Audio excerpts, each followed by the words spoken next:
April 8, 1943. 27,000 feet above Caen, France.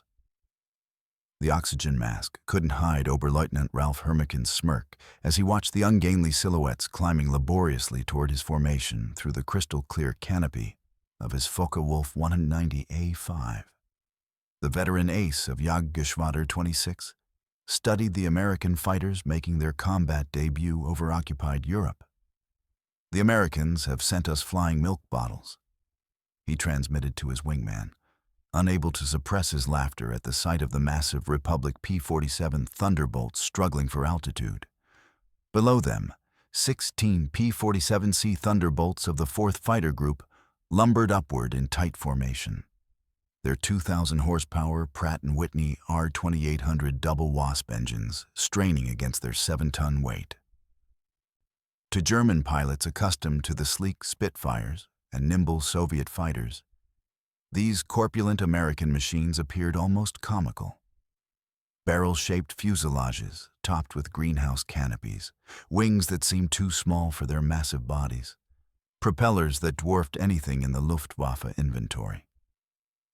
What Hermiken didn't know, what none of the German pilots circling like wolves above could have imagined, was that they were witnessing the arrival of the weapon that would systematically destroy the Luftwaffe's fighter arm. Within 18 months, these flying milk bottles would transform from objects of derision into instruments of terror, their 850 caliber Browning machine guns becoming the most feared sound in German skies. The mathematics of destruction were already loaded in those broad wings. 300-400 rounds of ammunition, a combined rate of fire of 6,000 rounds per minute, enough concentrated firepower to saw a Messerschmitt in half in less than 2 seconds. The transformation began that April morning when Major Donald Blakesley, commanding the 335th Fighter Squadron, spotted the German formation positioning for attack. The former Eagle Squadron veteran, who had transferred from RAF Spitfires just weeks earlier, understood what his men didn't yet know: that survival in the P-47 required abandoning everything they thought they knew about air combat. The Thunderbolt represented a radical departure from conventional fighter design philosophy. While the Germans had pursued lightweight interceptors optimized for climb and turn performance, Republic aviation had created something unprecedented: a high-altitude juggernaut that used mass, power, and firepower to redefine the rules of aerial warfare. Among the 56 American pilots spread across the French sky that morning were men who would become legends, future aces whose names would strike fear into Luftwaffe hearts. But on April 8, 1943, they were novices in an untested machine, facing the most experienced fighter force in the world. The Germans had been fighting continuously since 1939 with veterans of Poland, France, Britain, and Russia. The Americans had been in combat for exactly 0 days. This is a story about how industrial logic defeated tactical brilliance, how quantity and quality merged into overwhelming superiority, and how German pilots' laughter turned to terror as they discovered what synchronized Browning machine guns could do to an aircraft at 400 yards. The Republic P-47 Thunderbolt had emerged from a June 1940 panic. As German fighters swept across France, Alexander Kartveli, Republic Aviation's Georgian-born chief designer, received urgent specifications from the U.S. Army Air Corps. They wanted a high-altitude interceptor capable of matching the Luftwaffe's best. What Kartveli designed instead was a monster that redefined the possible. "It will be a dinosaur," Kartveli admitted to his design team, "but it will be a dinosaur with good proportions." The XP-47B prototype that first flew on May 6, 1941, shocked everyone who saw it. At 9,900 pounds empty, it weighed 65% more than its predecessor, the P-43 Lancer. The massive turbo supercharger system, with its complex ducting running through the rear fuselage, gave it an almost pregnant appearance. Test pilots approaching it for the first time invariably ask the same question. This thing actually flies. Not only did it fly, it flew like nothing else at altitude. The Pratt & Whitney R2800 double wasp engine, an 18-cylinder radial producing 2,000 horsepower, could maintain full power at 27,000 feet, where German fighters gasped for air. The turbo supercharger, fed by exhaust gases, delivered sea-level performance in the stratosphere where the air was too thin for conventional superchargers. Major Hubert "Hub" Zemke, commanding the 56th Fighter Group training at Bridgeport, Connecticut, initially despised the aircraft. His unit lost 18 pilots and 41 aircraft in training accidents between September 1942 and January 1943. The P-47 killed more Americans in training than Germans would in the first months of combat. It ground-looped on landing, torque-rolled on takeoff, and dove with such enthusiasm that pilots discovered compressibility, their controls freezing as shock waves formed on the wings. But those who mastered it discovered something extraordinary. Lieutenant Robert Johnson, a farm boy from Oklahoma who would become one of America's top aces with 27 victories, described his first flight. It was like strapping yourself to a locomotive. The power was unbelievable. You didn't fly it, you aimed it. The first combat encounters in April and May 1943 confirmed every German prejudice.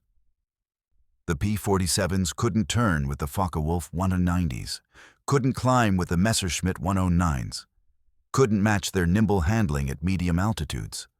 Luftwaffe pilots quickly developed tactics to exploit these weaknesses, attacking from below where the heavy Thunderbolts struggled, forcing turning fights where agility mattered more than firepower.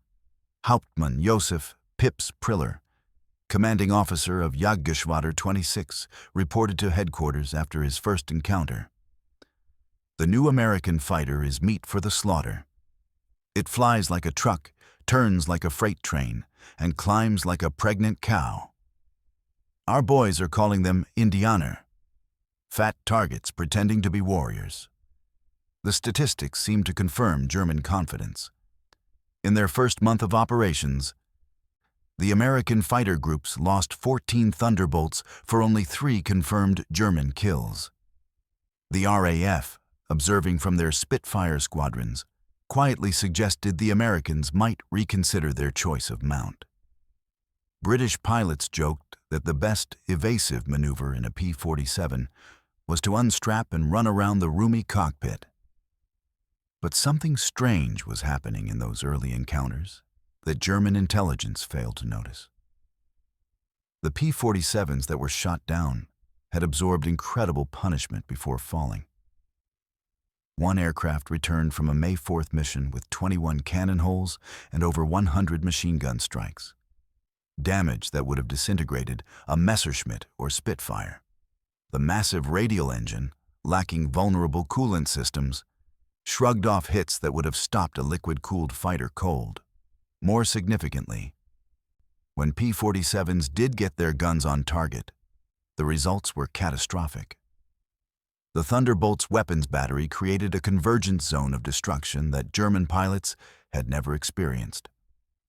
Unlike the rifle-caliber weapons of early war fighters or the cannon with limited ammunition, the American fighter could maintain sustained fire for over 30 seconds, an eternity in aerial combat. The event that would begin changing German perceptions occurred on June 26, 1943, over Le Bourget, France. It involved 2nd Lieutenant Robert S. Johnson of the 61st Fighter Squadron, and an encounter that would become legendary on both sides of the conflict. Johnson's formation of 48 P-47s was returning from escort duty when they were bounced by 16 Focke-Wulf 190s from Jagdgeschwader 26, led by Hauptmann Wilhelm Ferdinand Wutz Galland, younger brother of the famous Adolf Galland. The Germans executed a perfect attack, diving from the sun with overwhelming speed advantage. Johnson's Thunderbolt, flying at the rear of the formation, was caught in the crossfire of multiple attackers, taking catastrophic damage in the first seconds of combat. 20mm cannon shells exploded across his wings and fuselage. Machine gun rounds stitched through the canopy, shattering the windscreen and wounding Johnson in the shoulder and leg. His rudder was shot away. His elevator controls were damaged. Hydraulic fluid and oil streamed from multiple punctures. Yet the Pratt & Whitney engine continued running, and the aircraft remained controllable. What happened next became part of 8th Air Force legend. Unable to outrun or outmaneuver his attackers in the damaged aircraft, Johnson made a decision that violated every combat principle. He pushed the throttle to maximum and went straight down. The P-47, with its massive weight and aerodynamic efficiency, accelerated like a falling anvil. At 500 miles per hour, then 550, the pursuing Focke-Wulfs struggled to keep pace. At 600 miles per hour, structural limits forced the Germans to break off pursuit. Johnson's Thunderbolt, built like a tank and powered like a locomotive, continued accelerating past speeds that would have torn lighter fighters apart. He leveled off at wave-top height over the English Channel, his aircraft riddled with over 200 bullet and shell holes. Parts of the tail assembly missing, canopy shattered, hydraulics failed, but still flying. He nursed the crippled fighter back to RAF Manston, where maintenance crews counted the damage and shook their heads in disbelief. Any other fighter in the Allied or Axis inventory would have disintegrated under half that punishment. The report of Johnson's survival reached Jagdgeschwader 26 headquarters within days through captured Allied pilots and reconnaissance. German intelligence officers initially dismissed it as propaganda. No fighter could sustain that level of damage and return. But as similar reports accumulated throughout summer 1943, a disturbing pattern emerged. The American fighters were surviving attacks that should have been lethal. Oberst Josef Priller, now commanding JG-26, sent an urgent assessment to Luftwaffe headquarters in July 1943. The P-47 is proving far more dangerous than initial encounters suggested. While inferior in maneuverability, it possesses exceptional structural strength and firepower. Pilots report that the concentrated fire of 8 heavy machine guns produces devastating results. The aircraft can sustain enormous battle damage and continue fighting. Recommend revision of tactical doctrine. The summer of 1943 marked the learning curve's inflection point. American pilots, initially hamstrung by RAF-derived tactics, emphasizing tight formations and defensive flying, began developing methods that exploited the Thunderbolt's unique capabilities. The key insight came from comparing notes after missions. The P-47 didn't need to dogfight. It needed to use its strengths in speed, altitude, and firepower. The new doctrine, formalized by Hub Zemke of the 56th Fighter Group and Don Blakesley of the 4th Fighter Group, revolutionized American fighter tactics. Maintain altitude advantage. Use superior dive speed to engage or disengage at will. Never turn with German fighters. Boom and zoom. Diving attacks followed by high-speed escapes using the P-47's phenomenal climb rate at high speed. Use the 8-gun battery at close range where the convergence pattern guaranteed hits. The transformation in effectiveness was immediate and dramatic. In August 1943, the P-47 units recorded their first positive kill ratios. By September, they were routinely achieving 2-to-1 or better. But the real revolution came when American commanders recognized the Thunderbolt's true calling. Not just as an escort fighter, but as a fighter-bomber capable of devastating ground attack. The P-47's structure could accommodate external ordnance that would have crippled lighter fighters. 500-pound bombs under each wing, plus a centerline rack for another 1,000 pounds. or 10 5-inch high-velocity aircraft rockets. Holy Moses rockets, as the pilots called them, capable of penetrating tank armor. Or napalm tanks, 1,000-pound canisters of jellied gasoline that transformed the fighter into a precision firebomber. Even fully loaded with ordnance, the Thunderbolt retained enough performance to fight its way in and out of heavily defended target areas. The mathematics were brutal but simple. A flight of 4 P-47s could deliver the explosive punch of a light bomber squadron while defending themselves against interceptors. And if they encountered fighters after dropping their ordnance, they became highly dangerous air superiority platforms. The D-Day invasion of Normandy in June 1944 showcased the P-47's evolution into the ultimate fighter bomber. The 9th Air Force, primarily equipped with Thunderbolts, flew continuous close air support missions, attacking anything that moved behind German lines. Rail yards, bridges, truck convoys, troop concentrations, artillery positions, command posts. Nothing was safe from the roving jugs, as American pilots affectionately called them. German accounts from Normandy consistently emphasize the terror of Thunderbolt attacks. Feldwebel Heinrich Kling, tank commander in the 2nd Panzer Division, recorded in his diary, "The American fighter bombers are everywhere. We cannot move during daylight. The sound of their engines sends everyone running for cover. They attack in pairs or fours, diving from the sun with rockets and bombs, then strafing with those terrible machine guns. We have lost more tanks to aircraft than to enemy armor. The Luftwaffe is nowhere to be seen." The statistics from the Normandy campaign reveal the Thunderbolt's impact. Between June 6 and August 25, 1944, P-47s of the 9th Air Force destroyed or damaged over 6,000 German vehicles, 500 locomotives, 2,000 rail cars, and countless other targets. They flew over 50,000 sorties, losing only 386 aircraft, a loss rate under 1%.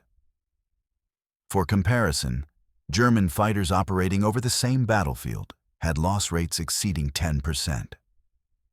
But the truly revolutionary aspect of the Thunderbolt campaign wasn't the tactical success. It was the strategic implications. The P-47's combination of range, payload, durability, and self-defense capability meant that American forces could establish air superiority not just over the battlefield, but deep behind enemy lines. No German formation was safe. No supply convoy could move without risk. No headquarters could operate without fear of sudden attack. The psychological impact on German forces cannot be overstated. Wehrmacht veterans interviewed after the war consistently ranked Allied air power, particularly fighter-bomber attacks, as the most demoralizing aspect of combat. The inability to move, resupply, or reinforce during daylight hours paralyzed German tactical flexibility and forced commanders to attempt operations at night or in bad weather, greatly reducing effectiveness. By late 1944, the Luftwaffe fighter force had been bled white trying to counter the American bomber offensive. Experienced pilots were gone, fuel was scarce, and training programs had been gutted. The few remaining competent pilots faced overwhelming odds against numerically superior American fighters flown by increasingly experienced pilots. The P-47, once mocked as a flying milk bottle, had become the instrument of the Luftwaffe's destruction. The numbers tell the story of industrial annihilation. Republic Aviation produced 15,686 P-47 Thunderbolts between 1942 and 1945. More than any other fighter except the P-51 Mustang. Production peaked at over 1,000 aircraft per month in 1944. Each Thunderbolt required approximately 150,000 man-hours to build and contained over 400 pounds of aluminum, 250 pounds of steel, and countless other materials. The R-2800 engine alone required 18 months to manufacture from raw materials to finished product. Yet America produced them faster than Germany could replace the fighters they shot down. The industrial capacity that created this manufacturing miracle was staggering. Republic's factory in Farmingdale, New York, employed over 25,000 workers at peak production. Curtiss-Wright, producing P-47s under license, added another factory in Buffalo. The logistics chain supporting production required training 80,000 suppliers and subcontractors, establishing quality control systems across thousands of small manufacturers, and coordinating delivery of hundreds of components to final assembly lines. The strategic bombing campaign against Germany's aircraft industry accelerated the disparity. While American factories operated at full capacity, unmolested by enemy action, German production facilities faced continuous attack. By early 1945, German fighter production had collapsed to a fraction of peak capacity, and what aircraft were produced often couldn't reach operational units due to fuel shortages and transportation interdiction. The final battles of the air war saw the complete reversal of 1943's situation. In April 1945, formations of American fighters roamed German skies virtually unopposed. The few Luftwaffe pilots who still attempted interception faced odds of 20 or 30 to 1. Jet fighters like the Me-262, technically superior in performance, couldn't overcome the numerical disparity and pilot quality gap. Most were destroyed on takeoff or landing when their speed advantage was neutralized. The combat statistics for the P-47 across all theaters are staggering. In Europe, 3,752 enemy aircraft destroyed in aerial combat, 3,315 aircraft destroyed on the ground, 9,000 locomotives destroyed, 86,000 railroad cars destroyed, 68,000 trucks destroyed, 6,000 armored fighting vehicles destroyed. In the Pacific, 697 Japanese aircraft destroyed in aerial combat, 150 aircraft destroyed on the ground, 1,500 vehicles destroyed, 150 locomotives destroyed, countless barges, ships, and installations obliterated.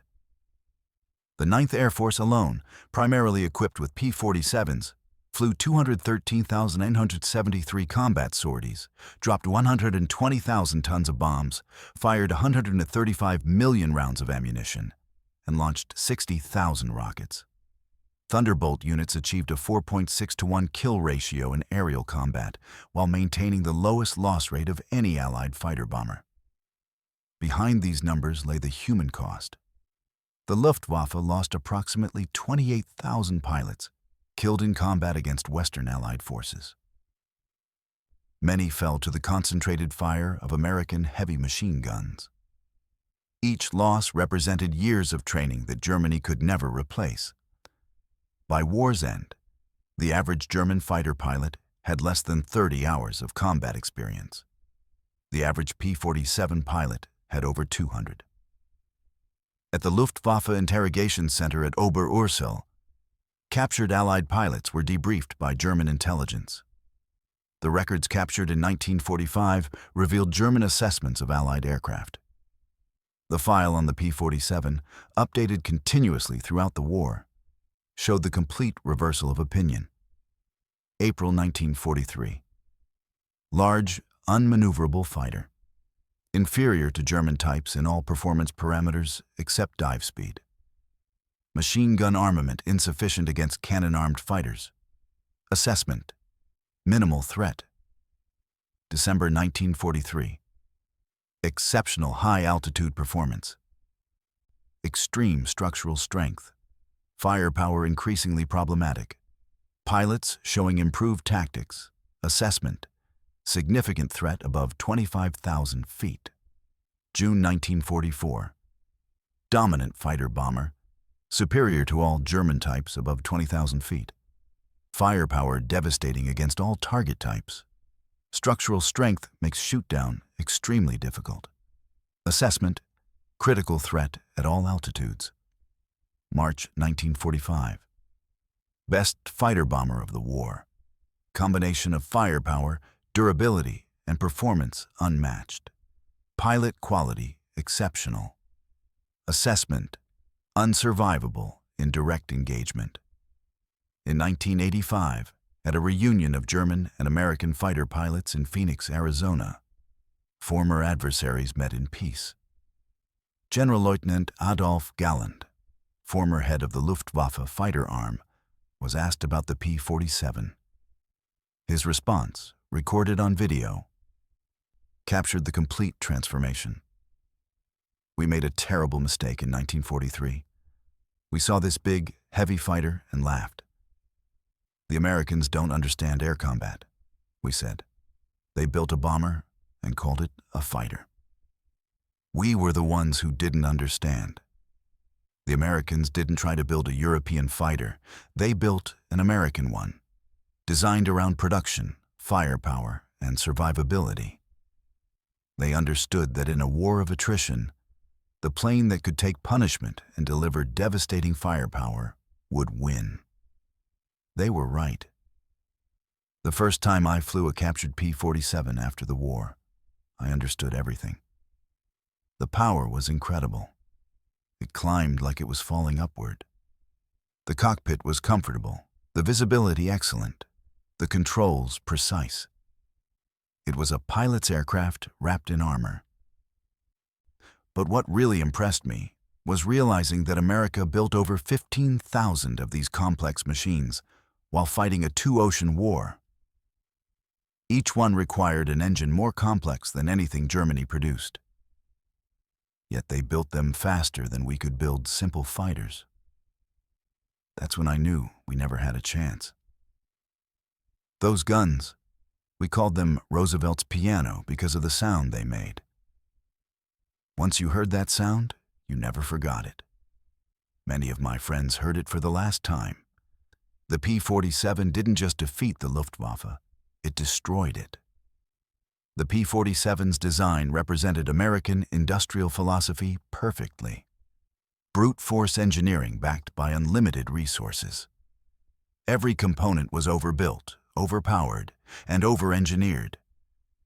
The wing spars could support 40,000 pounds, 3 times the aircraft's loaded weight. The engine mount could withstand 12 G-forces. The control cables were doubled throughout with automatic backup systems. The ammunition feed system alone was a marvel of engineering. 8 separate ammunition boxes, each holding 425 rounds, fed through electric boost motors to prevent jamming during high G maneuvers. The guns were electrically heated to prevent freezing at altitude. Each gun had its own charging mechanism and could be individually synchronized. The convergence was adjustable from 150 to 400 yards, allowing pilots to optimize for their preferred engagement range. Even after the war, some German veterans maintained that the P-47 won through quantity, not quality. That German fighters were technically superior, but overwhelmed by numbers. The combat records tell a different story. In engagements where numbers were equal, P-47s consistently prevailed. The heavy machine gun armament, dismissed as inferior to cannon, proved more effective in actual combat. Analysis of gun camera footage revealed why. Cannon shells, while individually more destructive, required precise aim and had limited ammunition, typically 120 to 200 rounds total.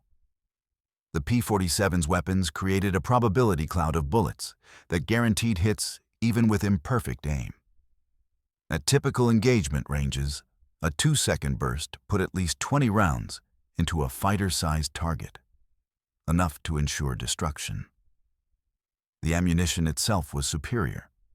American .50 caliber armor-piercing incendiary rounds used a delayed action fuse that ensured penetration before detonation. The incendiary compound burned at 3,000 degrees Fahrenheit, hot enough to ignite aluminum structure. German 20mm shells, while heavier, often exploded on surface contact, causing spectacular but sometimes superficial damage. The P-47 Thunderbolt remains the heaviest single-engine piston fighter ever mass-produced. Its empty weight of 10,000 pounds exceeded the gross weight of some twin-engine fighters. Its engine produced more power than entire bomber formations from the previous war. Its weapons delivered more firepower than a squad of infantry. Yet it was built by the thousands, flown by kids barely out of high school, and maintained under combat conditions by mechanics who learned their trade in weeks. The transformation of German opinion from mockery to terror took less than 2 years. In that time, the flying milk bottle became the most feared aircraft in the Luftwaffe's experience. Veterans who had faced Spitfires, Hurricanes, and Soviet Yaks without flinching spoke of P-47s in hushed tones decades after the war. At the United States Air Force Museum in Dayton, Ohio, a restored P-47D sits among other legendary fighters. Its placard lists specifications and battle honors. But the real story is told by a small display case containing spent .50 caliber shells and a strip of gun camera film showing a Focke-Wulf 190 disintegrating under fire. Below the display is a quote from an unnamed German pilot, taken from a 1945 interrogation report. We laughed when we first saw them. Fat, ugly American fighters that couldn't turn, couldn't climb, couldn't fight. We stopped laughing when we realized they didn't need to turn or climb. They just pointed those guns at you, and you ceased to exist. The laughter died with our comrades. The P-47 Thunderbolt entered combat as an object of derision and ended the war as an instrument of annihilation.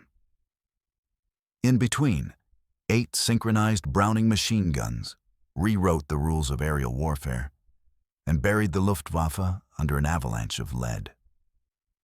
German pilots had laughed at the ungainly American fighter in April 1943. By May 1945, there were no German pilots left to laugh. The thunder had spoken, and the sky belonged to America.